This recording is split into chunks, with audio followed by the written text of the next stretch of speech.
أعوذ بالله السميع العليم بسم الله الرحمن الرحيم واعتصموا بحبل الله جميعا ولا تفرقوا واذكروا نعمة الله عليكم إذ كنتم أعداء فألف بين قلوبكم فأصبحتم بنعمته إخوانا وكنتم على شفا حفرة من النار فأنقذكم منها كذلك يبين الله لكم آياته لعلكم تهتدون۔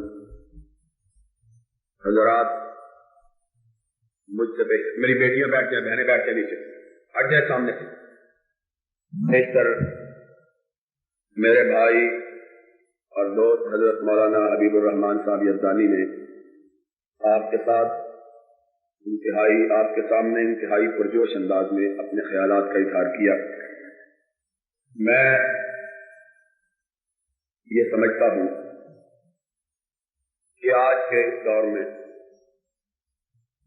ہمیں پاکستان کے باشندوں کو سرور کائنات علیہ الصلوۃ والسلام کے نام لیواؤں کو نبی رحمت علیہ الصلوۃ والسلام کے دامان اقدس سے وابستہ انسانوں کو سب سے زیادہ اگر ضرورت ہے اتحاد اور اتفاق کی، اور اتحاد اور اتفاق ایک ایسی چیز ہے جس کی صرف آج ہی کے دور میں ضرورت نہیں، بلکہ ہر دور میں مسلمانوں کو اس کی تلقین کی گئی ہے، اس لیے کہ اتحاد اور اتفاق میں برکت ہے۔ اس سے ملک کی حفاظت، ملک کی بقا، ملک کی سلامتی میں مدد ملتی ہے، اور اختلافات سے اپنی قوتیں کمزور ہوتی ہیں، فضا درہم برہم ہوتی ہے، ملک غیر محفوظ ہو جاتا ہے، دشمنوں کے سامنے ہوا اکھڑ جاتی ہے کہ کلام مجید میں رب کائنات نے اس کا تذکرہ ان الفاظ میں کیا ہے کہ لا تنازعوا فتفشلوا وتذهب ريحكم، مومنوں آپس میں نہ جھگڑو، آپس میں ایک دوسرے کے ساتھ باہم دست و گریبان نہ ہو۔ فتفشلوا اس لیے کہ اگر تم آپس میں مختلف ہو گئے، ایک دوسرے سے الجھ پڑے، تمہاری قوت کمزور ہو جائے گی، تمہاری طاقت منتشر ہو جائے گی، تمہارا شیرازہ بکھر جائے گا۔ وَتَذْهَبَ رِيحُكُمْ، دشمن کے دلوں سے تمہاری ہیبت، تمہارا دبدبا جاتا رہے۔ اس لیے کلام مجید میں کائنات کے رب نے متعدد مقامات پر اتحاد کا، صلح کا، امن کا، آشتی کا مومنوں کو درس دیا، اور وہ آیت کریمہ جو ابھی میں نے آپ کے سامنے تلاوت کی ہے، اس میں بھی رب ذوالجلال نے مومنوں کو خطاب کیا ہے۔ کلام مجید میں مختلف لوگوں کو مختلف انداز سے خطاب کیا گیا ہے۔ کہیں ساری کائنات کے باقیوں کو خطاب ہوا یا ایھا الناس کہہ کے، کہیں اہل کتاب کو خطاب ہوا، یہود کو، عیسائیوں کو یا اہل الکتاب کہہ کے، اور کہیں سارے منکروں کو، اسلام کے سارے باغیوں کو، سرور کائنات کے سارے دشمنوں کو رب نے خطاب کیا قل یا ایھا الکافرون کہہ کے۔ کہیں صرف مومنوں کو خطاب کیا ہے، اور اس کے لیے الفاظ استعمال کیے ہیں یا ایھا الذین آمنوا۔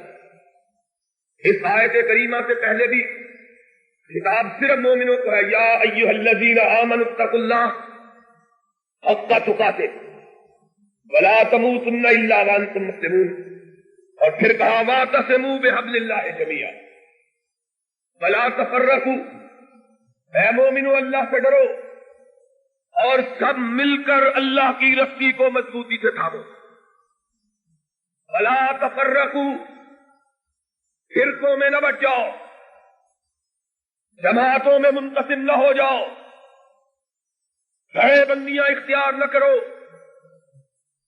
گروہوں کو ایک دوسرے کے خلاف سب آرا نہ کرو، اپنے درمیان مصنوعی دیواریں حائل نہ کرو۔ فاذکروا نعمت اللہ علیکم اذ کنتم اعداء، تم الگ الگ تھے، الف بین قلوبکم، خدا نے اپنے محبوب کو بھیج کر تمہیں ایک کر دیا۔ اب جبکہ نبی آ گیا ہے، رسول تشریف فرما ہو گیا ہے، پیغمبر کی بعثت ہو چکی ہے، کائنات کو رب کے کلام سے آشنا بنایا جا چکا ہے، اتحاد اتفاق کا درس وہ لے کے آ گیا ہے، اس نے اپنی جلوہ گری سے پرانی دشمنیوں پرانی عداوتوں کو مٹا دیا ہے۔ اب تمہارے لیے ایک دوسرے سے لڑنے کا، جھگڑنے کا، اختلاف کرنے کا کوئی جواز باقی نہیں رہا۔ واعتصموا بحبل اللہ جمیعا، اکٹھے ہو جاؤ، اب مل کر اللہ کی رسی کو مضبوطی سے پکڑو۔ اب سوال یہ پیدا ہوتا ہے کہ اللہ اکٹھے تو ہوتے ہیں لیکن کسی مسئلے پہ جھگڑا ہو گیا ہے، اس طرف کا آدمی کہتا ہے مسئلہ یوں ہے، اس طرف کا آدمی کہتا ہے مسئلہ یوں ہے، ادھر کھڑا انسان یہ کہتا ہے نہیں مسئلہ اس طرح سے ہے، اس طرف کھڑا انسان کہتا ہے نہیں بات ایسے ہے، تو اللہ پھر ہم کیا کریں؟ قرآن مکمل دستاویز ہے، خدا کا آخری کلام ہے، رب کا بنی نوع انسان کی طرف آخری پیغام ہے، ایسی دستاویز نہیں ہے کہ جس دستاویز میں مختلف زمانوں میں آنے والے انسانوں کے مسائل کا حل موجود ہے۔ ہم کلام مجید کو خداوند عالم کی اہل کائنات کی طرف آخری کتاب اس لیے مانتے ہیں کہ اس کے ہوتے ہوئے بنی نوع انسان کو اپنی ہدایت کے لیے کسی دوسری کتاب کی ضرورت نہیں ہے۔ اگر نوع انسانی کو اپنی رہنمائی کے لیے اس کتاب کے سوا کسی دوسری کتاب کی ضرورت ہو تو یہ کتاب مکمل نہیں رہتی ہے۔ یہ کتاب عالمگیر اور آخری کتاب نہیں کہلانے کا حق رکھتی ہے۔ یہ کتاب اس لیے عالمگیر ہے، یہ کتاب اس لیے آخری ہے کہ اس کے بعد بنی نوع انسان کی رہبری کے لیے، ان کے تنازعات کے مٹانے کے لیے، ان کے مسائل کے حل کے لیے کسی دوسری کتاب کی ضرورت نہیں رہتی ہے۔ اس کتاب سے ہم پوچھتے ہیں اللہ اگر نبی آج ہمارے اندر نہیں رہتا تو تم نے خود کہا ہے انک میت وانہم میتون، کہ موت پر حق ہے، کل من علیہا فان ویبقی وجہ ربک ذو الجلال والاکرام، ایک دن آئے گا ساری کائنات مٹ جائے گی، باقی رہے گا تو اللہ کا نام باقی رہے گا۔ وما محمد الا رسول قد خلت من قبلہ الرسل، محمد اللہ کے حبیب، اللہ کے پیغمبر ہیں۔ ایک دن موت نے ان پر بھی اسی طرح ورود کرنا ہے جس طرح پہلے انسانوں پر نازل ہوتی رہی۔ اللہ پھر کیا ہوگا جب یہ ہمارے درمیان نہ رہے، ہم میں تشریف فرما نہ رہے، پھر ہم کیا کریں؟ جھگڑا ہو گیا، کسی مسئلے میں اختلاف ہو گیا، تو کہتا ہے جھگڑا نہ کرو، لیکن اگر کوئی مسئلہ الجھ گیا تو ہم کیا کریں؟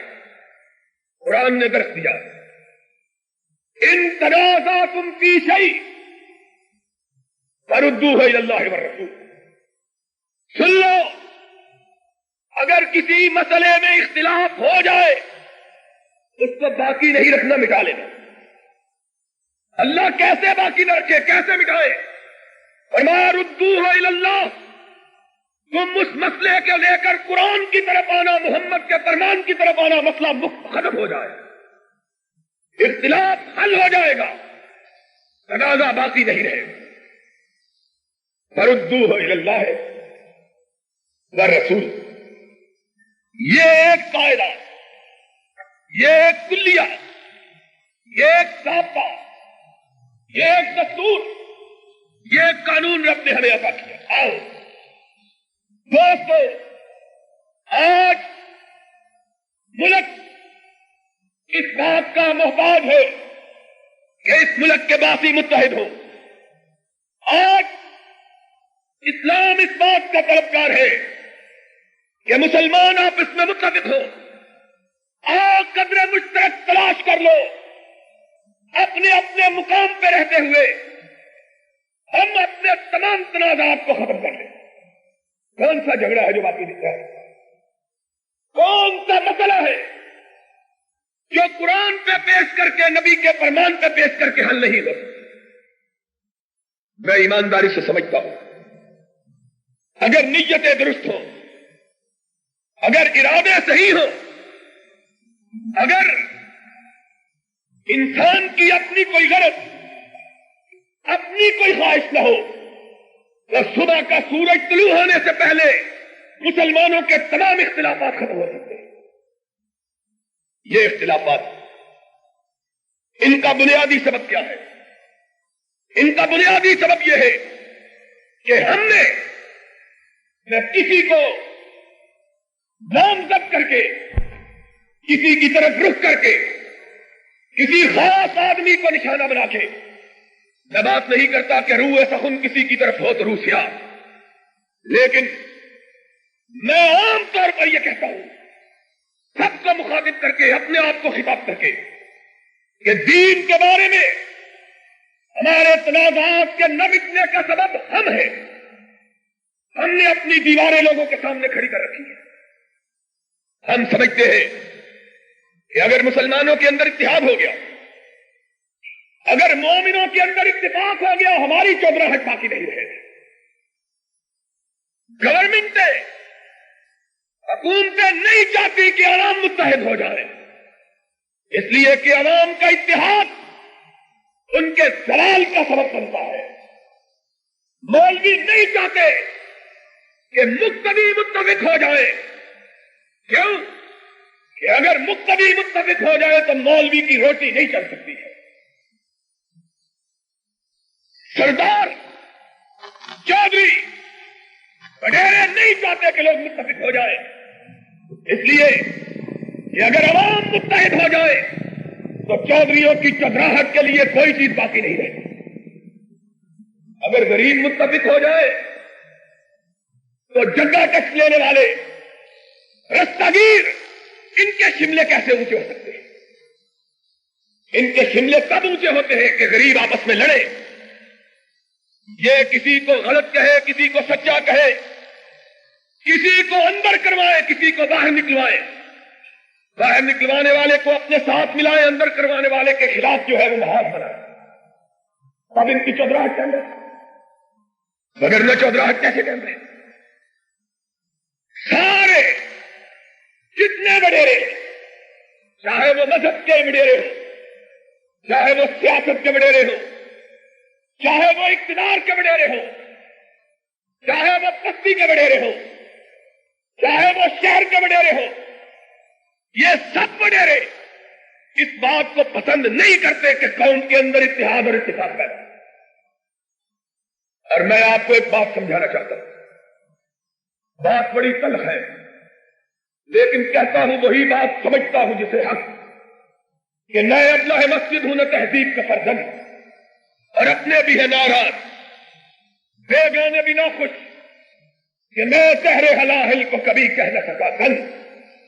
سن لو، میرا ایمانداری سے نقطہ نگاہ یہ ہے کہ اگر پاکستان کے اندر مختلف حکمران طبقے یہ خواہش نہ رکھے کہ لوگ لڑے، تو کبھی آپس میں فرقہ وارانہ فساد نہیں ہو سکتے۔ ہر دور کے صاحبان اقتدار لوگوں کو آپس میں لڑاتے ہیں، تاکہ آپس میں لڑتے رہے، ان کی کرسی کی طرف کوئی نگاہ اٹھا کے نہ دیکھے۔ یہ سبب ہے۔ سیاسی عناصر، مذہبی عناصر، سماجی عناصر، معاشرتی عناصر، ان کو باہم لڑایا جاتا ہے۔ مختلف وڈیرے اپنے مفادات کے لیے ان کو لڑاتے ہیں۔ آج ہمارا روح سخن صرف مذہبی حلقوں کی طرف چھوڑو سیاسی لوگ اکٹھے ہوتے ہیں کہ نہیں، چھوڑو بستیوں کے دیہاتوں کے لوگ اکٹھے ہوتے ہیں کہ نہیں، چھوڑو کونسل کی ممبریوں کے پانے والے آپس میں متفق ہوتے ہیں کہ نہیں۔ آؤ مذہبی طبقات کے لوگوں، ہم ایک دوسرے کے ساتھ مل جائیں، متفق ہو جائیں، متحد ہو جائیں۔ میں سب سے پہلے اہل حدیث کی طرف سے تمام مکاتب فکر کو اتحاد کی دعوت دیتا ہوں، لیکن، اور یہ لیکن بہت چھوٹا ہے، انگریزی میں کہتے ہیں if، لیکن کہتے ہیں کہ بہت بگ if ہے۔ میں لیکن تو کہتا ہوں، لیکن بہت چھوٹا، لیکن صرف اتنا ہے کہ اس کے لیے ایک ایسی بنیاد فراہم کر لے کہ پھر آپس میں کبھی جھگڑا نہ آؤ۔ بنیاد ہمیں اپنی طرف سے مہیا کرنے کی، اپنی طرف سے فراہم کرنے کی ضرورت نہیں ہے، بنیاد ہمارے رب نے ہمیں فراہم کر دی۔ کہا یا ایھا الذین آمنوا اطیعوا اللہ واطیعوا الرسول واولی الامر منکم۔ لوگوں، اللہ کی اطاعت کرو، اللہ کے محبوب کی پیروی کرو، اپنے حکمران، وہ حکمران جو تم میں سے ہو، ان کی پیروی کرو۔ فَإِن تَنَازَعْتُمْ فِي شَيْءٍ فَرُدُّوهُ إِلَى اللَّهِ وَالرَّسُولِ۔ اگر کسی مسئلے میں اختلاف ہو جائے، خدا کے قرآن کی طرف آؤ، محمد کے فرمان کی طرف آؤ۔ بات کہا ان کنتم تؤمنون باللہ والیوم الآخر، اگر مومن ہو تو اسی طرح کرو، اگر ایمان تمہارے سینوں میں نہیں رہا تو جاؤ جہاں جی چاہے جا پھرو، مومن ہو تو اتفاق کرو۔ آؤ اس کتاب پر، محمد کے فرمان پر میں سب سے پہلے اتحاد کی دعوت دیتا ہوں، بغیر تعصب کے، بغیر ہٹ برمی کے، بغیر گروہ بندی کے، بغیر جماعت بندی کے، بغیر اس بات کی طرف دیکھے کہ میرا بڑا کیا کہتا ہے، میرا پیر کیا کہتا ہے، میرا مولوی کیا کہتا ہے، میرا ذاکر کیا کہتا ہے، میرا خطیب کیا کہتا ہے، میرا واعظ کیا کہتا ہے۔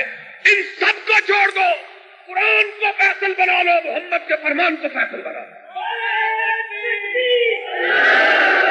اختلاف ختم ہو جائے، اختلاف ختم ہو جائے گا۔ کسی تقریر کی ضرورت نہیں، کسی تحریر کی ضرورت نہیں، اپنے اپنے مسلک کے مسئلے لاؤ، نبی کے فرمان پہ پیش کرو، اللہ کے قرآن پہ پیش کرو، جس پہ محمد کی مہر لگی ہوئی ہو اس کو سر آنکھوں پہ رکھو، جو نبی کے فرمان کے خلاف ہو اس کی طرف نگاہ اٹھا کے نہ دیکھو، کسی کو برا نہ کہو، کسی کے اکابر پہ پاؤں نہ توڑو، کسی کا مذاق نہ اڑاؤ، کسی سے مسخرہ پن نہ کرو، کسی کو گالی نہ دو، کسی پہ الزام نہ کرو، کسی پہ تان کے تیر نہ چلاؤ، کسی کو دشمن کا نشانہ نہ بناؤ۔ آؤ اپنی اپنی بات لے کے آؤ، خدا کے دربار میں پیش کرو، رسالت معاف کے دربار میں پیش کرو، صلی اللہ علیہ وسلم، مسئلہ حل ہو جاؤ۔ میری طرف سے جنگ کے لوگوں گواہ رہنا، میں اس بات کے لیے تیار ہوں کہ تم میرے مسلک کی ایک بات نبی کے فرمان کے خلاف ثابت کرو، قرآن کے خلاف ثابت کرو، میں سورج کے طلوع ہونے سے پہلے اس کو ٹھکرانے کے لیے تیار ہوں۔ کوئی تعصب نہیں، کوئی عصبیت نہیں، کوئی دھڑے بندی نہیں، میرا نقطہ نگاہ یہ، ہر آدمی کے بزرگ قابل احترام، ہر آدمی کے بڑے عزت کے قابل، اور نبی محترم نے، سرور دو عالم نے، رحمت مجسم نے، رسول ثقلین نے، امام کونین نے، تاجدار بطحا نے، محمد الرسول اللہ نے صلی اللہ علیہ وسلم نے تو بیگانوں کے بڑوں کا بھی احترام کا حکم دیا ہے. یہ تو پھر مسلمان ہے، کسی سے کوئی دشمنی نہیں، کسی سے کوئی اختلاف نہیں. لیکن بھائی آؤ، قرآن ہمیں اتحاد کا درس دیتا ہے، آؤ آپس میں متحد ہو جاؤ، آؤ قریب آ جاؤ، دل تبدیل کر لیں. مسئلہ کیا؟ کوئی ذات کی لڑائی ہے؟ کوئی اپنا معاملہ ہے؟ کوئی کاروبار کا جھگڑا ہے؟ کوئی زمین لینی ہے؟ کوئی شراکت بازی ہے؟ کوئی راستے کا اختلاف؟ کچھ بھی نہیں. کیوں نہیں ہم متفق؟ کیوں نہیں ہم اکٹھے ہوتے؟ کیوں نہیں بنیادیں مرصوص بنتے؟ کیوں نہیں سیسا پلائی ہوئی دیوار بنتے؟ آج کفر ہمارے سروں پہ اس لیے مسلط ہے کہ مومنوں کو اپنی لڑائی سے فرصت نہیں ملتی ہے. آج اندرا گاندھی عورت ہو کر اس لیے ہمیں دھمکاتی ہے کہ مصطفیٰ کے ماننے والے ایک دوسرے کے گریبانوں کو تھامے ہوئے. کیوں نہیں تھامتے؟ نام بھی اس کا لیتے ہیں، روٹی بھی اس کے نام کی کھاتے ہیں، لیکن اس کو اپنا فیصل ماننے کے لیے تیار نہیں،